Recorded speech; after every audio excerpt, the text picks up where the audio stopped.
Hey guys, so it sometimes seems like I talk about nothing but America and their problems, as if we don't have enough of our own here in South Africa. But even if I'm late to the table and haven't been following what happened since the slap, I have to comment on this Will Smith drama. If only because otherwise I'm going to end up talking about nothing but Ukraine and the oncoming end of the world. Which is probably what this is going to devolve into anyway. Now, if you've been living under a rock and you don't know what happened, the long and the short of it is that sometime in the last month or so, Chris Rock, hosting some awards show, made a pretty benign joke about Jada Pinkett Smith's bald head. Will chuckled, she did not. And a moment later, Will Smith was bitch-slapping Chris Rock. The video is readily available, but I'm not going to show it here because I've got a really low tolerance for cringe. And to be honest, the whole thing made me want to crawl up inside my own arse and hide myself in shame. So the question then is, why is this worth dedicating more than half a minute's thought to? On the surface at least, it's just celebrity silliness of the sort that the world is slowly outgrowing. If you dig a little deeper, sure, there's certainly a potential commentary there about the ongoing degradation of American society and culture, but for me the first point of interest was the relationship dynamic that we saw playing out. Of course, I also tend to believe that relationship dynamic reflects the general state of a degraded world. But we'll save that for later. In the meantime, let's just get on with the drama. Now, it has to be said from the outset that this little ramble of mine is going to lean very heavily on speculation and mind reading. If I'm being honest, I don't follow celebrity culture anywhere near enough to know a whole lot about the Smiths or their relationship.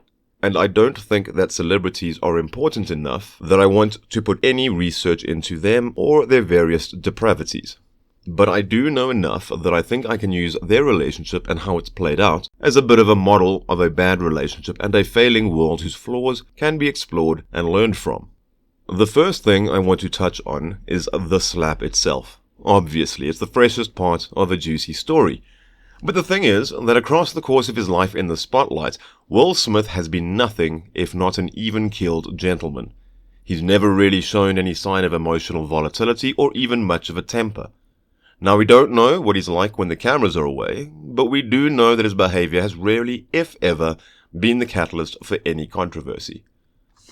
And yet, there he was, whipping Chris Rock upside the head for what had been a mild G.I. Jane joke about Jada. And it was a joke that, moments before, Will Smith was actually laughing at. Well, I think that what we're seeing is a man who has finally reached the end of a long tether. A man who feels frustrated, humiliated, and powerless. A man many of us have actually seen before, sometimes in the cracked reflection of something we know we should not have broken in a moment of impotent rage. And it might sound stupid to call Will Smith, an individual with exorbitant amounts of power, powerless, but if we look at Will Smith through the lens of what probably matters to Will Smith, then what we've been watching for some time now has been a man in the midst of a power struggle that he's been losing. Now, this is where I start getting speculative about Will Smith's life, but please, bear with me, even if just to see if some of what I'm saying makes sense to you. Because I really am just using the Smiths relationship as a template, parts of which might easily be mapped onto the relationships that many of us have been involved in. After all, if these Hollywood weirdos are going to live their lives in front of the cameras, then the rest of us might as well learn what we can from how they live those lives. And, by extension, how lives should probably not be lived. And when I look at Will and Jada Smith, to an extent, I see a pair of people who have been engaged in a harsh power struggle. One that they might not know they've been involved in, but one that's been bitterly fought nonetheless. Obviously, their relationship started with a very noticeable disparity in power. Jada was an attractive, intelligent, and successful woman with no need whatsoever to feel insecure about her place in the world. But Will Smith was and is a household name, one of the richest, most successful, and most desirable men in the world.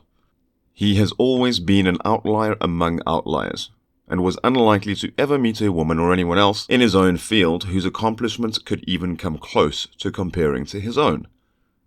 Now again, I'm speculating, but it's no secret that Jada is a proud, haughty woman with well-defined professional aspirations, and so I don't think that it's too much of a stretch to speculate that this situation might have niggled at her competitive, ambitious nature. As I said, I refuse to research these people, but as I recall, Jade's acting career continued for a while after she married Will.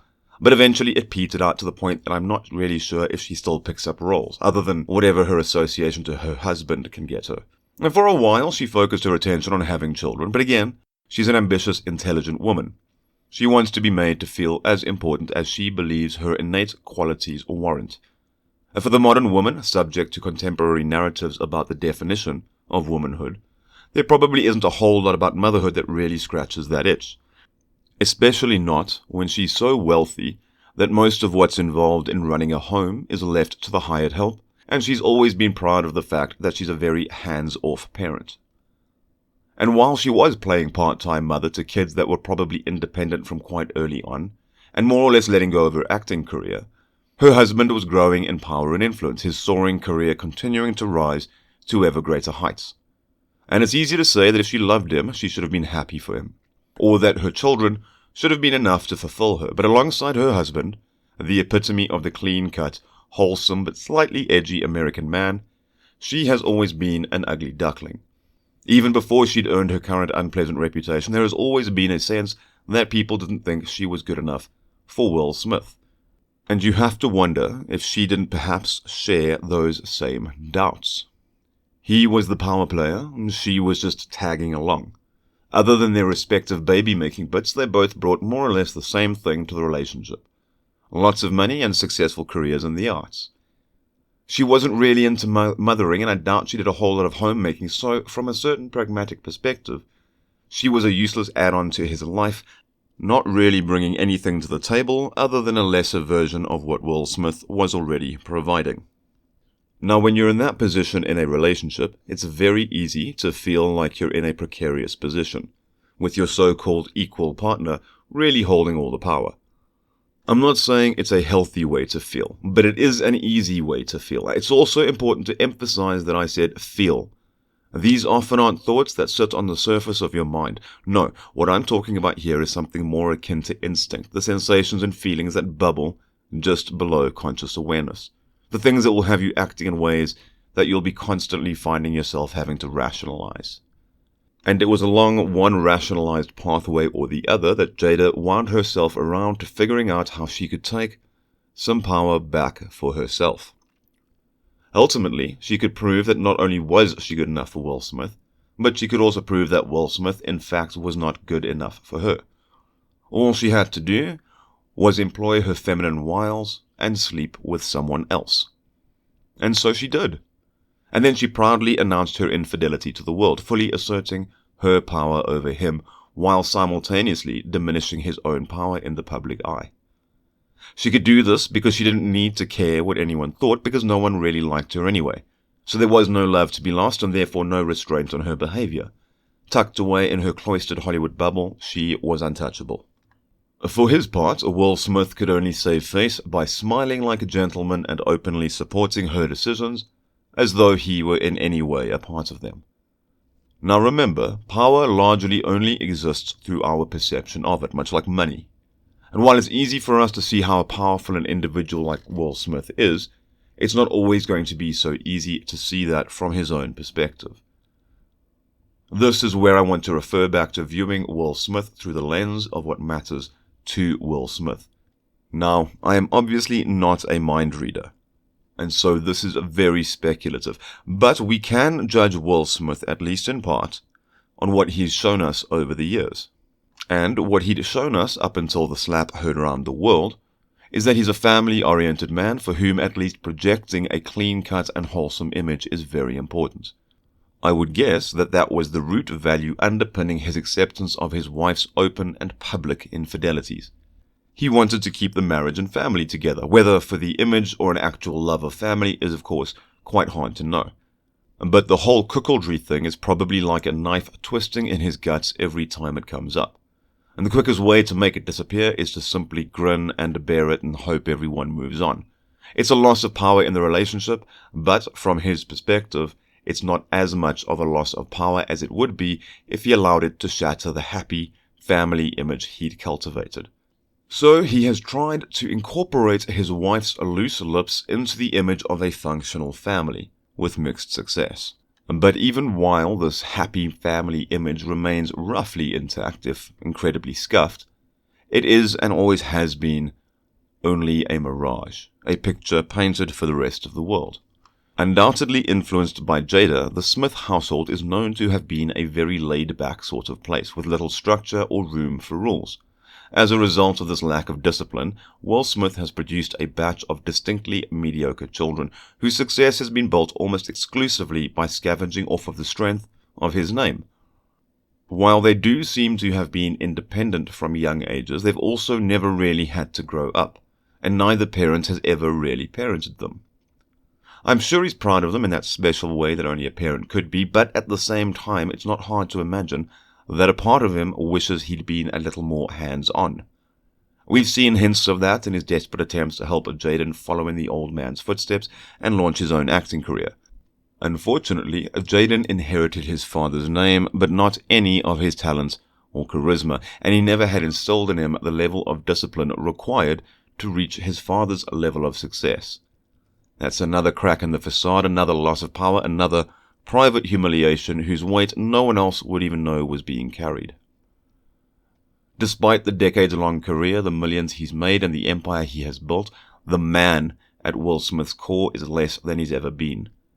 Rambling tearfully about respect after doing something that lost him much of the world's respect, it was obvious that Smith's outburst at Chris Rock had nothing to do with Rock or the joke he told. In reality, the people Smith most wanted to slap were probably himself and his wife, in that order. Now, as I've said before, there are studies that have found that the fear of being cheated on, from a man's perspective, is comparably severe to a woman's fear of being beaten. This doesn't appear to just be an ego thing. Our brains and their respective chemicals process and manage emotions differently. So it's one thing when a couple likes the idea of cuckoldry and wants to consensually explore it at the convenience of their sex drives. We've all got our perversions after all, and if we can enjoy them without them spilling out into our actual lives, then we should go for it. But it is quite something else to, metaphorically speaking, be dragged out on stage and beaten by your spouse in front of the world. And just because he's mustering up a smile doesn't mean that he's not being punched in the soul while everyone watches and mocks him. And I'm personally getting tired of living in a feminized world that appears to have softened men up just because it makes them easier to finish off. But back to the slap. You see, when Chris Rock made a joke at Jada's expense, he was, from her relatively insecure perspective, exerting power over her. Such is the sensitivity of an ego that has never felt truly fulfilled. And, as a prideful woman acutely aware of the power that she does not personally possess, relative to the circles she moves in, Jada took more apparent offense than the joke warranted. Since she has developed the habit of exerting power through the manipulation of her husband's ego, and she's conditioned him to accepting punishment, well, we saw what that looks like in the swift switch from smiling to scowling that we saw in Will Smith. And the slap, well, as Smith himself more or less alluded to, that's what's left when a man feels unable to command respect through any other means, just like when Jada originally corrected the power disparity that she experienced through the feminine use of her sexuality, arguably starting this whole downward spiral. And chances are, if she's as toxic as she seems, Jada probably enjoyed the whole palaver. Not because she thought her husband was being manly, more likely she was aroused at her own ability to elicit an unthinking, primal response from him. He made an ass of himself for her, and that made her feel as important as she believes she deserves to feel. And appropriately, she rewarded him with affection for the rest of the night, a pat on the head for her adorably loyal pup. Now, it would be fair to point out that everything I've said is a fiction. I wouldn't be mad at all. For all I know, the whole spectacle was staged. Everything about these people's lives is a fiction. But if it was staged, it was a case of art imitating life. Because the edges are fraying, and much like the curated image of the Smiths' happy marriage, the manufactured world that many of us live in is falling apart. If you're here in South Africa, you know we've been at the edge of that crevasse for a while now. Every time the lights go out or a particularly brutal crime makes the news, that's the reminder that reality is just on the other side of what we've come to call civilization. And if you're in Europe, you're surely glancing nervously toward Ukraine, as reality reasserts itself with the dull thud of artillery fire and the chilling cries of the dying. Yes, I'm pretty sure that Will Smith smacking Chris Rock was an impotent projection of the frustration he feels with the shape his marriage and his family have taken, with the disrespect he feels he's received, disrespect he's never earned. But, from a pulled-back perspective, it was just one more tear in the oh-so-pretty tapestry that was long ago woven across the face of reality. And what does any of that have to do with relationships? Well, to an extent, we look like we're on a trajectory heading backwards towards the future. The sensor cannot hold, and the construct we call civilization is cracking. As more and more of reality slips in through the cracks, it will become less and less possible to attempt to build houses of cards within which to live. This means that many of the constructs we associate with civilization are going to have to be reimagined and remodeled. Now, I'm not about to try and criticize gender roles, because that entire criticism is itself a social construct, and gender activists are doing nothing but trying to fill in civilization's cracks with more layers of the same unnecessary complexity that it's already straining under the weight of. Because here's the thing. Yes, gender roles are social constructs, but that's not really a criticism on its own. Societies are themselves constructs built from other constructs, and being social, communal animals, humans thrive in societies, which is why we bloody well build them. Just because civilization as it's come to be understood is receding, doesn't mean that we have no need for social construct and the social cohesion that they provide. Far from it. For example, consider monogamy and female sexual modesty. These are social constructs built to buffer society from the potential negative outcomes of agitating deep-seated sexual instincts. I would actually contend that the men going their own way movement in part attempts to do the same by having men remove themselves from what they see as the potentially destructive disruptions of female sexuality. Feminism, as a manufacturer of toxic social constructs, tells us that female sexual modesty is an idea defined by the oppression of woman, but it's not. It's a recognition of the power of female sexuality and an acknowledgement of the fact that that power, just tossed around irresponsibly, could be very destructive. Yes, it's a compromise that society asks women to make, much like the compromise that men make, to be the first in line to die if the need arises. Those are just two of the many compromises that each is expected to make so that the whole society thing can somewhat hold together, a stable structure that exists within the boundaries of what might be called the natural order. Can the relevance of these roles and compromises be questioned? Well, yes, of course they can. But maybe that should be an honest inquiry that takes fundamental reality into account, rather than simply discarding what makes us human just because being human isn't quite convenient nor perfect enough for the expectations of civilization. Otherwise, what else can be expected but ever more disruptive reality responding to the adoption of unreality? The West, and specifically America, tries to exist as though in a bubble preserved since the 90s, holding on to a moment in time that is never coming back. A time when money and comfort, sprinkled with hedonistic servings of glitz and glamour, could tame, shape, and dictate the human experience. The reality is that Will Smith married a balding whore with low self-esteem and narcissistic tendencies, and he tried to build the fantasy of a happy family on the cracked foundation of that reality. Him slapping Chris Rock on public television was just a microcosmic demonstration of what can happen when our fantasies are so all-consuming that reality is forced to shatter them. It's a simple lesson that can be applied to our private lives, but it's also one that policymakers and warmongers could stand to learn from. As a final note, I would like to say that the world should stop mocking Will Smith. By all appearances, he's being abused. And all that the world's mockery will do is leave his abuser as the only person to whom he can turn. The dude needs the same sort of support that Johnny Depp's fans gave him. No, he doesn't have the scars of physical assault, but you can clearly see the scars on his psyche. Anyway, If you've made it this far, I hope you found some value in this tangential ramble, because I think I've said all I've got to say on that, disjointed or not. If you did get something out of this, hit like and hit subscribe, and get more of something the next time I have something to say. Thank you, and cheers.